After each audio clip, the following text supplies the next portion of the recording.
I present today about the energy and cost savings that can be achieved by retrofitting existing rooftop units Right, with advanced control strategies.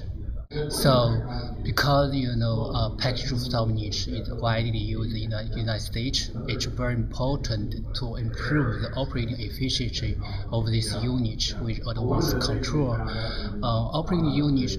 Rooftop unit is widely used.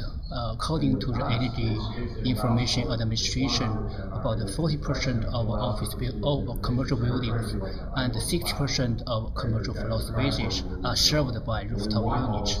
We selected 4 building types that predominantly use packaged rooftop units in the field to use simulation program to study how much saving can be achieved by upgrading the rooftop unit controller.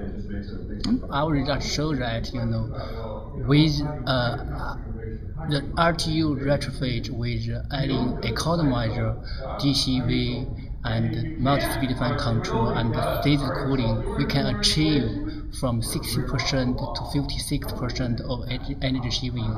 We can achieve about 28% to 57% of energy cost saving.